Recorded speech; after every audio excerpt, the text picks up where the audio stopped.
கவிதை எழுதுவதற்காகவே பிறந்தவர். வெறும் பணத்திற்காக பாடல்கள் எழுதவில்லை, மனித இனத்திற்காக பாடல்கள் எழுதியவர். மனிதனின் இன்ப துன்பங்கள், காதல் காமங்கள், துக்க சோகங்கள் என வாழ்க்கை தத்துவத்தை தன் பாடல்கள் மூலம் வரிகளாக தந்தவர். எம்ஜிஆர் அவர்களை அரசியலில் வெற்றி பெற அவருக்கு எழுதிய பாடல்களும் ஒரு காரணமாக அமைந்தன. வார்த்தைகளால் எம்ஜிஆரின் புகழை வானுயரச் செய்தவர். சிவாஜி கணேசன் அவர்களுக்கு செவிகள் செழிக்க செழிக்க, காதல் ரசம் குளிக்க குளிக்க வரிகளையும் வார்த்தைகளையும் வாரி வழங்கிய வள்ளல். தமிழ் சினிமாவின் தமிழ் காத்த திருவள்ளுவன். தன் முத்தான வார்த்தைகளால் தமிழ் ரசிகரை சொத்துக்களாக சம்பாதித்த மாணிக்க வாசகர். தமிழ் சினிமா பாடல்களின் பிதாமகன் கவிஞர் கண்ணதாசன் அவர்கள் 1927 ஜூன் மாதம் 24 காரைக்குடி அருகிலுள்ள சிறுகூடல்பட்டி என்ற கிராமத்தில் இந்து மதத்தில் நாட்டுக்கோட்டை நகரத்தார் சமுதாயத்தில் சாத்தப்ப செட்டியார், விசாலாட்சி ஆச்சி ஆகியோருக்கு 8வது மகனாக பிறந்தார். இவருடன் உடன் பிறந்தவர்கள் 10 பேர். சிறு வயதில் இவரை சிகப்பு ஆச்சி என்பவர் 7000 ரூபாய்க்கு தத்தெடுத்து கொண்டார். அவர் வீட்டில் நாராயணன் என்ற பெயரில் வாழ்ந்தார். ஆரம்ப கல்வியை சிறுகுடல்பட்டியிலும் அமராவதிபுதூர் உயர்நிலைப் பள்ளியில் 8ஆம் வகுப்பு வரை படித்தார். 1943 திருவெற்றியூர் ஏஜாக்ஸ் நிறுவனத்தில் பணி சேர்ந்தார். ஒரு பத்திரிகை ஆசிரியர் பணிக்கு சென்றபோது அவர் வைத்து கொண்ட புனைப்பெயர் கண்ணதாசன். இவருக்கு முதல் திருமணம் பொன்னழகி என்னும் பொன்னம்மாள் என்பவரோடு 1950 பிப்ரவரி மாதம் 9ஆம் நாள் காரைக்குடியில் நடைபெற்றது. இவர்களுக்கு கண்மணி சுப்பு, கலைவாணன், ராமசாமி, வெங்கடாசலம் ஆகிய 4 மகன்களும், அலமேலு, சொக்கலிங்கம், தேனம்மை, விசாலாட்சி ஆகிய 3 மகள்களும் உள்ளனர். கண்ணதாசன் பார்வதி என்பவரை 1951 நவம்பர் 11 2ஆம் திருமணம் செய்து கொண்டார். இவர்களுக்கு காந்தி, கமல், அண்ணாதுரை, கோபாலகிருஷ்ணன், சீனிவாசன் ஆகிய 5 மகன்களும், ரேவதி, கலைச்செல்வி ஆகிய 2 மகளுமாக மொத்த 7 குழந்தைகள் உள்ளனர். 50வது வயதில் புலவர் வள்ளியம்மை என்பவரை திருமணம் செய்து கொண்டார். இவர்களுக்கு விசாலி என்னும் மகள் ஒருவர் உள்ளார்.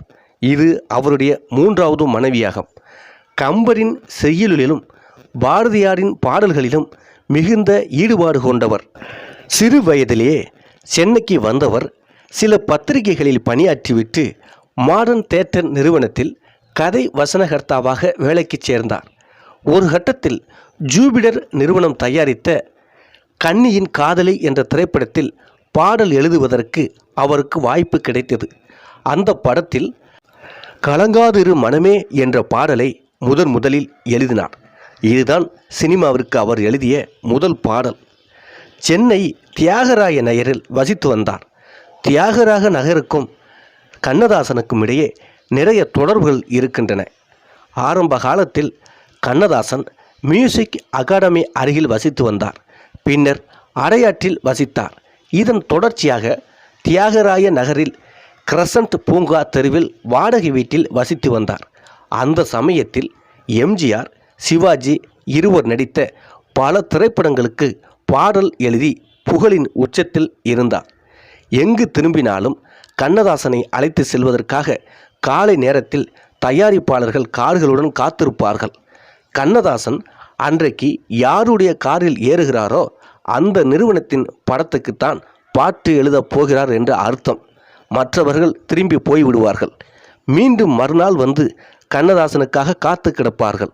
அப்போது கண்ணதாசனின் நண்பரும் பாரதி பதிப்பகத்தின் உரிமையாளருமான சிதம்பரம் செட்டியார் கண்ணதாசனிடம், என்னப்பா நீ பிள்ளை குட்டிகளை வச்சுக்கிட்டு இன்னும் எத்தனை நாளைக்கு வாடகை வீட்டில் இருக்க போற என்று கேட்டிருக்கின்றார். அதோடு நில்லாமல் கண்ணதாசனிடம் இருந்து வீடு வாங்குவதற்கு என கொஞ்சம் கொஞ்சமாக பணம் வாங்கி வைத்து அந்த பணத்தில்தான் கண்ணதாசனுக்கு வீடு வாங்கி கொடுத்தார். இது குறித்து கண்ணதாசனின் மகனும் கண்ணதாசன் பதிப்பக உரிமையாளருமான காந்தி கண்ணதாசனிடம் இது பற்றி ஒரு பேட்டியில் கூறப்பட்டுள்ளது. அவர் அந்த பேட்டியில் சிதம்பரம் செட்டியார்தான் இந்த வீட்டை என் தந்தைக்கு வாங்கி கொடுத்தார் என்றும், இன்றைக்கும் அவருக்கு நாங்கள் நன்றி கடன் பட்டிருக்கிறோம் என்றும், இந்த வீடு அத்தனை பேருக்கும் போதாது என்பதால் என் தந்தை சில மாற்றங்கள் செய்து வீட்டை புதுப்பித்தார் என்றும், TR ரமணா கம்பெனி உள்ளிட்ட சினிமா கம்பெனிகள் டி நகரில்தான் இருந்தன என்று அவர் கூறியுள்ளார். என் தந்தை பாடல் கம்போசிங் போவதற்கு எளிதாகவும் இருந்தது என்றும், எங்கள் வீட்டுக்கு எதிரில் இருக்கும் பார்க்கில்தான் என் தந்தை அடிக்கடி ரிலாக்ஸ் ஆக அமர்ந்திருப்பார் என்றும் ஒரு பேட்டியில் குறிப்பிட்டுள்ளார். அண்ணா, கலைஞர், கருணாநிதி உள்ளிட்ட பிரபலங்கள் என் தந்தையை பார்க்க வருவார்கள். குறிப்பாக பொங்கல் பண்டிகையின் போது என் தந்தையை பார்ப்பதற்காக காமராஜர், MGR, சிவாஜி உள்ளிட்டோர் வருவார்கள். அப்படி வந்த பிரபலங்கள் எல்லாம் எங்கள் வீட்டின் மாடியில் அப்போது இருந்த டைனிங் ஹாலில் அமர்ந்து சாப்பிட்டு கொண்டிருப்பார்கள். அந்த டைனிங் ஹால் ஒரே நேரத்தில் 50 பேர் சாப்பிடும் வசதியுடன் இருந்தது. டி நகர் வீடு எங்கள் இரத்தத்தோடு ஊறிய ஒன்றாக இருக்கிறது. இப்போதும் அந்த வீட்டில்தான் நான் என் குடும்பத்துடன் இருக்கிறேன். வீட்டின் மேல் மாடியில்தான் கண்ணதாசன் பதிப்பகத்தின் அலுவலகம் இருக்கிறது. எந்த ஊருக்கு சென்றாலும் டி நகர் வீட்டுக்கு எப்போது திரும்பி வருவோம் என்ற நினைவே இருக்கும். பல சினிமா நிறுவனங்கள் கோடம்பாக்கத்தில் செயல்பட்டன. எனவே பல்வேறு சினிமா நட்சத்திரங்கள் சிவாஜி, MGR, NT ராமாராவ், கன்னட நடிகர் ராஜகுமார், அந்த காலத்தைச் சேர்ந்த நட்சத்திரங்களான கண்ணாம்பாள், ராஜாம்பாள் உள்ளிட்டோரும் டி நகரில்தான் இருந்தனர் என்று அவர் தெளிவாக கூறியுள்ளார்.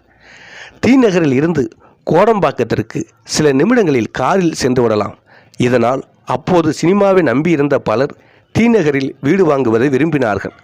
மேலும் இங்குதான் அப்போது 4 கிரவுண்ட் 5 கிரவுண்ட் என இடம் வாங்கி வசதியாக கட்டும் அளவிற்கு இடமும் இருந்தது என அந்த பேட்டியில் அவர் குறிப்பிட்டுள்ளார். சினிமாவில் பாடல்கள் எழுதி புகழ்பெற்ற காலகட்டத்தில் திமுகவில் கண்ணதாசன் தனது அரசியல் பயணத்தை தொடங்கினார். களக்குடி மும்முனை போராட்டத்தில் பங்கேற்று சிறை சென்றார். கருணாநிதிக்கும் EVK சம்பத்துக்கும் பிரச்சனை எழுந்தது. இதனால் EVK சம்பத் திமுகவை விட்டு வெளியேறினார். அப்போது அவருக்கு ஆதரவாக கண்ணதாசனும் திமுகவிலிருந்து வெளியேறினார். என்றாலும் கருணாநிதியுடன் அரசியலுக்கு அப்பாற்பட்டு நட்பு கொண்டிருந்தார். MGR அவர்கள் அதிமுகவிலிருந்து விலகும்போது முக்கியமான தருணங்களை கண்ணதாசனுடன் கருணாநிதி பகிர்ந்து கொண்டார். இதை கண்ணதாசன் தமது வனவாசம் புத்தகத்தில் குறிப்பிட்டிருக்கிறார். MGRஐ திமுகவிலிருந்து நீக்கியது தவறு என்றே கருணாநிதியிடம் கண்ணதாசன் கூறியுள்ளார். அரசியல் ரீதியாக MGRஐ கண்ணதாசன் கடுமையாக விமர்சனம் செய்திருக்கிறார். தம்மை பற்றி கண்ணதாசன் விமர்சித்த போதிலும் தமிழக அரசின் அரசவை கவிஞராக கண்ணதாசனை MGR நியமித்தார். திமுக, EVK சம்பத்தின் தமிழ் தேசிய காங்கிரஸ் என அரசியல் கட்சிகளில் மாறி மாறி பயணம் செய்தார். என்றாலும் இறுதி காலத்தில் அரசியல் மீது வெறுப்பு கொண்டிருந்தார். அர்த்தமுள்ள இந்து மதம் என்ற கட்டுரை தொகுப்பை எழுதியவர் ஆன்மீகத்தில் ஈடுபாடு கொண்டிருந்தார். சில காலம் தாம் அரசியலில் ஈடுபாடு கொண்டிருந்ததால் தம்முடைய கவிதை எழுதும் கவி வாழ்க்கையில் இன்னும் அதிகமாக சாதித்திருக்க முடியும் என்று சொல்லியிருக்கிறார். அரசியலை வெறுத்தாலும் அவரும் எல்லைகளை கடந்த அரசியல்வாதியாகத்தான் இருந்தார். கண்ணதாசன் எழுதிய கடைசி பாடல் 3ஆம் பிறை திரைப்படத்தில் வரும் கண்ணே கலைமானே என்ற பாடல். இதில் அவர் எழுதியிருக்கும் வரிகளே அவரது மரணத்தை முன் அறிவித்து விட்டது என்று சொல்லலாம். அந்த வரிகள், ஏனோ தெய்வம் சதி செய்தது, போதை போல விதி செய்தது என அந்த வரியில் அதில் எழுதியிருப்பார். அதுவே அவர் வாழ்க்கையாகவும் முடிந்துவிட்டது. கவிஞர் கண்ணதாசன் அவர்கள் முதலில் கதை வசனம் எழுதிய MGR படம் மதுரை வீரன். இந்த திரைப்படம் 1956ஆம் ஆண்டு வெளியானது. 1000ல் ஒருவன் திரைப்படத்தில் சுதந்திர வேட்கையை வெளிப்படுத்தும் விதத்தில் வரும் பாடலை பல கவிஞர்கள் எழுதியும் திருப்தி பெறாத MGR கவிஞர் கண்ணதாசனின் வார்த்தைகளில் திருப்தி அடைந்தார் என்றால், அடிமைத்தனம் வேரூன்றி கிடக்கும் உலகின் எந்த மூலையிலும் கோடி மக்கள் சேர்ந்து வாழ வேண்டும் விடுதலை, கோவில் போல நாடு காண வேண்டும் விடுதலை, அச்சமின்றி ஆடிப்பாட வேண்டும் விடுதலை, அடிமை வாழும் பூமி எங்கும் வேண்டும் விடுதலை என்று இவரிடம் இருந்து வந்த வார்த்தைகளை MGR அவர்கள் போற்றி பாராட்டி கண்ணதாசனை அதே பாடலை தன் படத்தில் எழுத வைத்தார்.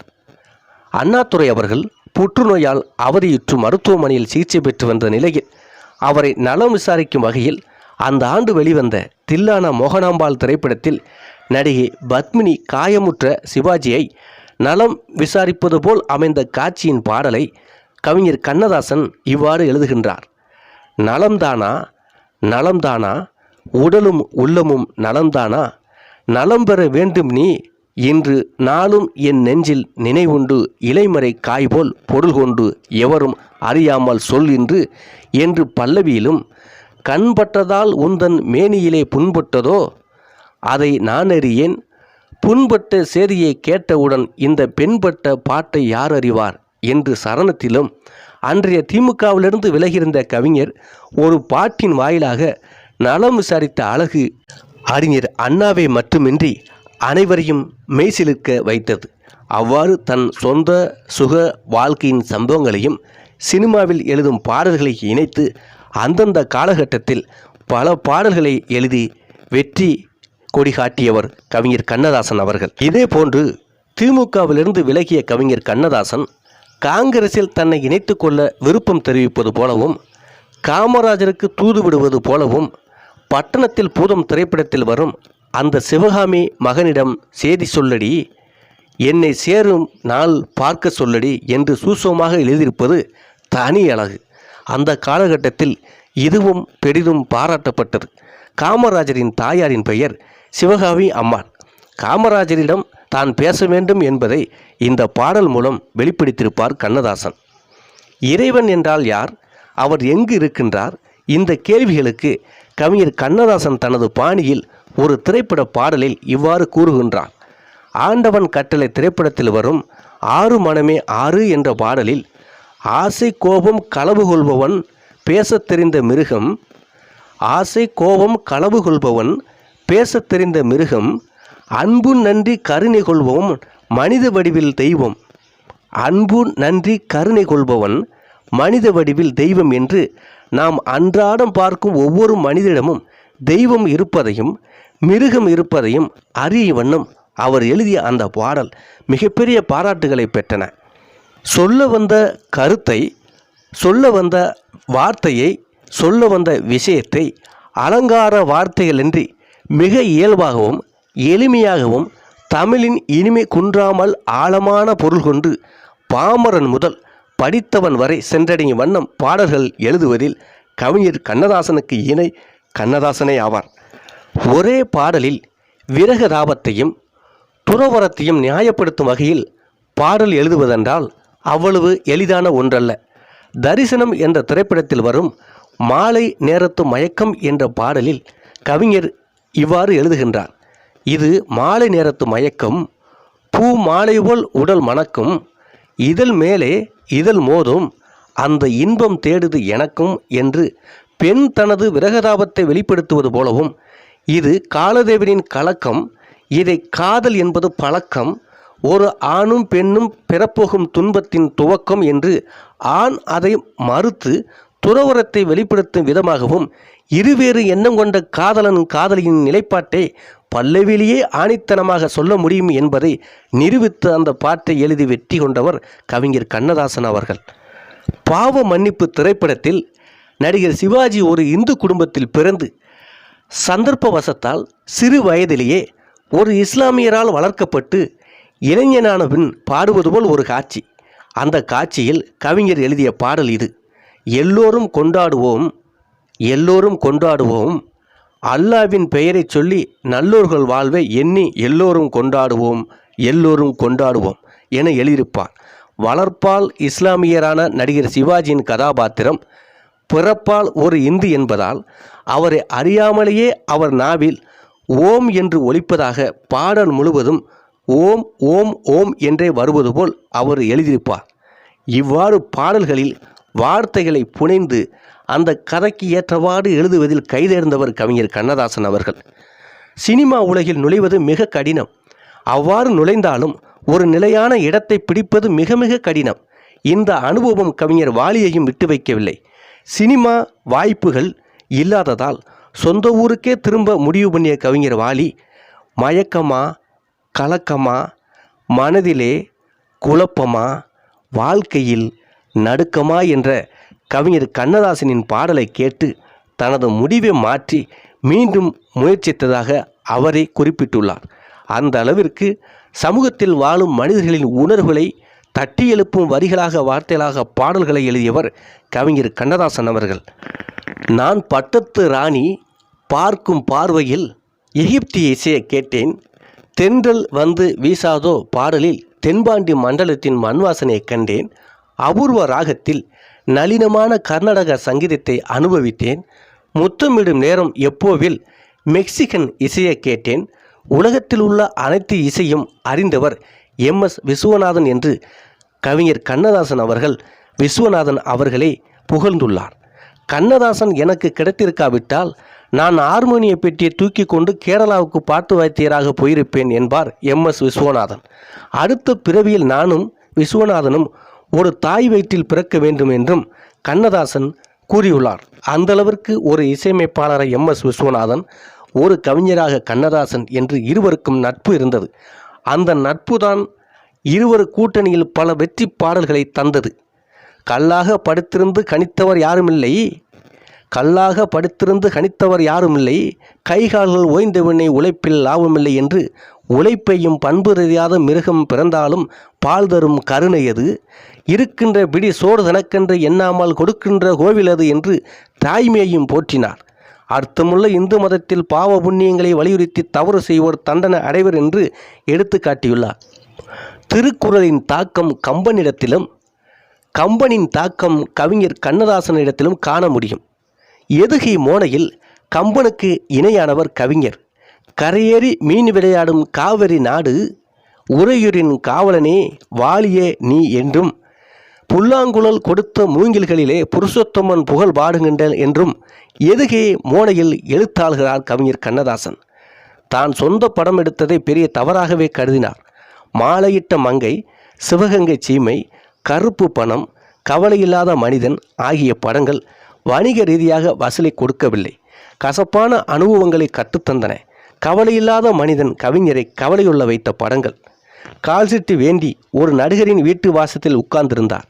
இதோ வருகிறேன் என்று சொல்லி சென்ற அந்த நடிகர் வீட்டின் பின்வாசல் வழியாக செல்லாமலே சென்று விட்டார். இதை அறிந்த கவிஞர் அந்த படத்தில் பிறக்கும் போதும் அழுகின்றான், இறக்கும் போதும் அழுகின்றான் என்ற பாடலை எழுதி அந்த நடிகரையே பாட வைத்தார். 1962ஆம் ஆண்டில் திருக்கோஷ்டியூர் தொகுதியில் தமிழ் தேசிய கட்சி சார்பில் போட்டியிட்டு தோல்வியை தழுவியதால் சட்டசபையில் இடம் கிடைக்கவில்லை.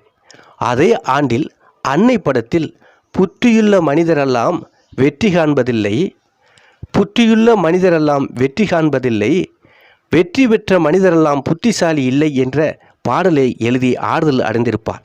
இந்த பாடலும் மனித சமூகத்துக்கு பெரும் தத்துவ பாடல்களாக இன்றும் கேட்கப்பட்டு பாராட்டப்பட்டு வருகின்றது.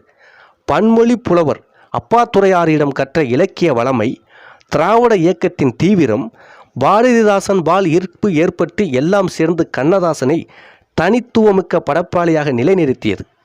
பிர்லாவைப் போல சம்பாதித்தேன், ஊதாரியைப் போல செலவழித்தேன், பல நேரங்களில் பிச்சைக்காரனைப் போல் ஏங்கி நின்ற வாழ்க்கைதான் எனக்கு வாய்த்திருக்கிறது என்று ஒரு கட்டுரையில் அவர் வாழ்க்கையின் சந்தோஷம் துக்கம் எல்லாத்தையுமே பதிவு செய்திருக்கிறார்.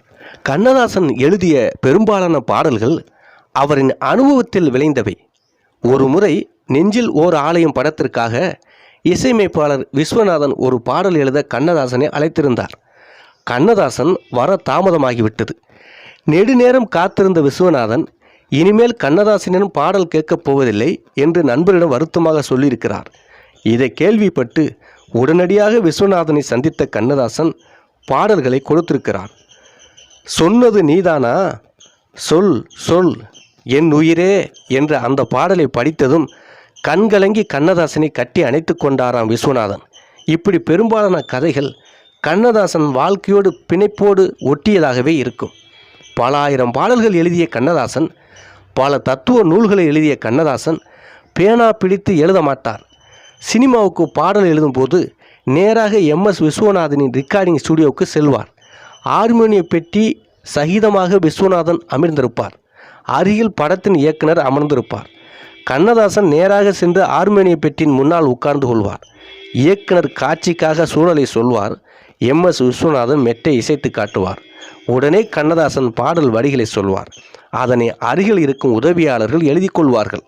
மெட்டுக்குள் சிக்காத சில வார்த்தைகளை மாற்றுமாறு விஸ்வநாதன் சொல்வார். அதை மாற்றி சொல்வார் கண்ணதாசன். அதை உதவியாளர் திருத்தி எழுதி கொள்வார்.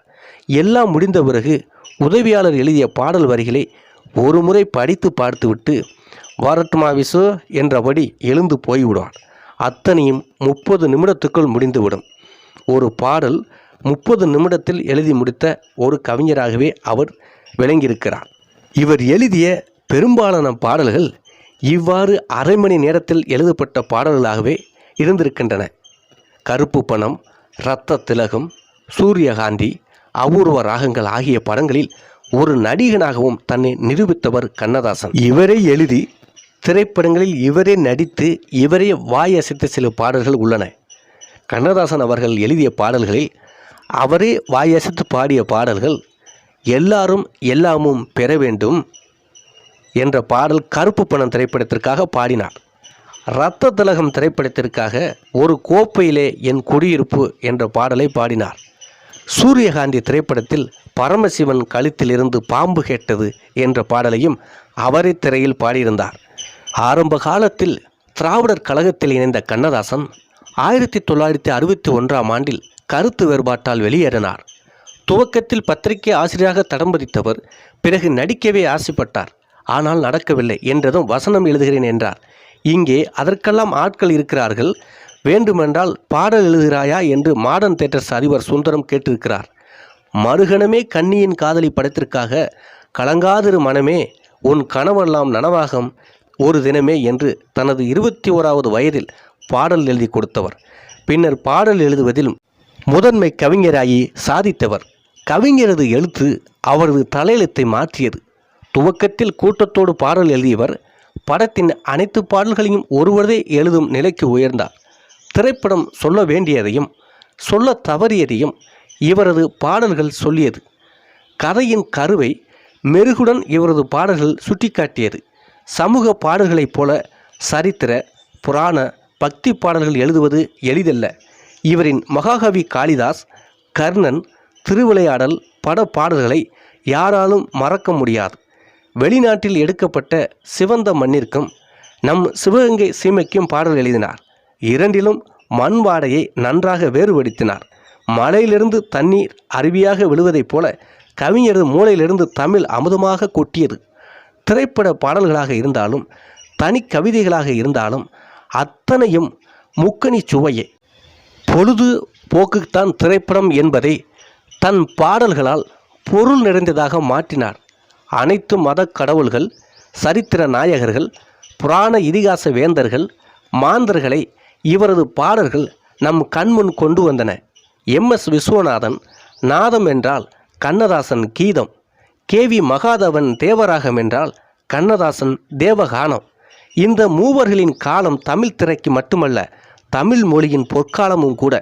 மான், மலர், மங்கை, மாலை, மதுரை, தென்றல் போன்ற சொற்களை அதிகம் பயன்படுத்தியுள்ள கவிஞர். தமிழ் கவிதை உலகில் 33 ஆண்டுகாலம் உலா வந்து 6000க்கு மேற்பட்ட திரையிசை பாடல்களை எழுதி குவித்தவர் கவிஞர் கண்ணதாசன். 4000 கவிதைகள், 5000 திரைப்பட பாடல்கள் படைத்தவர். தேசிய விருது, சாகித்ய அகாடமிய விருது என பல பெருமைக்குரிய விருதுகள் பெற்றவர். சண்டமாருதம், திருமகள், திரை ஒளி, தென்றல், தென்றல் திரை, முல்லை, கண்ணதாசன் ஆகிய இதழ்களின் ஆசிரியராக இருந்தவர். தமிழக அரசின் அரசவை கவிஞராக இருந்தவர். இயேசு காவியம், அர்த்தமுள்ள இந்து மதம் போன்ற நூல்களையும் எழுதியவர். உடல்நிலை காரணமாக 1981ஆம் ஆண்டு ஜூலை 24ஆம் தேதி சிகாகோ மருத்துவமனையில் அனுமதிக்கப்பட்டு அக்டோபர் 17இல் இறந்தார். அக்டோபர் 20இல் அமெரிக்காவிலிருந்து அவரது சடலம் சென்னைக்கு கொண்டு வரப்பட்டு லட்சக்கணக்கான மக்களின் இறுதி அஞ்சலிக்கு பிறகு அரசு மரியாதையுடன் அக்டோபர் 22ஆம் ஆண்டு தகனம் செய்யப்பட்டது. தமிழ் சினிமாவில் வார்த்தைகளால் விளையாண்ட மாபெரும் கவிஞனின் உடல் அன்று தகனம் செய்யப்பட்டது. அவர்தான் இறந்தாரே தவிர அவருடைய பாடல்களும் வரிகளும் இன்றும் வாழ்ந்து கொண்டுதான் இருக்கின்றது. கவிஞர் கண்ணதாசன் அவர்கள் கதை வசனம் எழுதிய திரைப்படங்களை காணலாம். மதுரை வீரன், நானே ராஜா நானே தேசிங்கு, மகாதேவி, மாலையிட்ட மங்கை, கருப்பு பணம், தெனாலிராமன், தெய்வ திருமணங்கள், மன்னாதி மன்னன், இல்லற ஜோதி ஆகிய திரைப்படங்களுக்கு அவரே கதை வசனம் எழுதியிருக்கின்றார். அவர் ஒரு இலக்கியத்தையும் படைத்துள்ளார். 1952 முதல் 53ஆம் ஆண்டில் டால்மியாபுரம் பெயர் மாற்ற போராட்டத்தின் போது சிறை சென்று சிறையில் எழுதிய மாங்கனி என்ற இலக்கியம் பிரபலமானது. அதேபோன்று பல நாவல்கள் எழுதியுள்ளார், அதையும் காணலாம். அவள் ஒரு இந்து பெண், சிவப்பு கல் மூக்குத்தி, இரத்த புஷ்பங்கள், ஸ்வர்ண சரஸ்வதி, நடந்த கதை, மிசா, ஸ்ருதி சேராத ராகங்கள், 30 நாளும் பௌர்ணமி, அரங்கமும் அந்தரங்கமும், 1000 தீவு அங்கேர் கன்னி, தெய்வ திருமணங்கள், 1000 கால் மண்டபம், காதல் கொண்ட தென்னாடு, அதைவிட ரகசியம், ஒரு கவிஞனின் கதை, சிங்காரி பார்த்த சென்னை, விளக்கு மட்டுமா சிவப்பு, வனவாசம், பெருந்தாவனம் போன்ற நாவல்களையும் எழுதியுள்ளார். சுயசரிதையில் எனது வசந்த காலங்கள், எனது சுயசரிதம் ஆகியவை எழுதியுள்ளார். கட்டுரைகள் கடைசி பக்கம், போய் வருகிறேன், அந்தி சந்தி அர்த்தஜாமம், நான் பார்த்த அரசியல், எண்ணங்கள், வாழ்க்கை என்னும் சோலையிலே, குடும்ப சுகம், ஞானாம்பிகா, ராகமாளிகா, இலக்கியத்தில் காதல், தோட்டத்து மலர்கள், இலக்கிய யுத்தங்கள் போன்ற கட்டுரைகளை எழுதியுள்ளார். நாடகங்கள் அனார்கலி, சிவகங்கை சீமை, ராஜ தண்டனை போன்ற நாடகங்களை இயற்றியுள்ளார். பாடல்கள் கண்ணதாசன் கவிதைகள் 6 தொகுதி, திரைப்பாடல்கள் 2 தொகுதி, பாடி கொடுத்த மங்களங்கள், கவிதாஞ்சலி, தாய்ப்பாவை, ஸ்ரீ கிருஷ்ண கவசம், அவளுக்கொரு பாடல், முற்றுப்பெறாத காவியங்கள், பஜகோவிந்தம், கிருஷ்ண அந்தாதி, கிருஷ்ண கானம் போன்ற பாடல்களை அமைத்துள்ளார். இவ்வாறு தமிழ் சினிமாவில் மாபெரும் ஆளுமையாக இருந்தவர் மாபெரும் கவிஞர் கண்ணதாசன் அவர்கள்.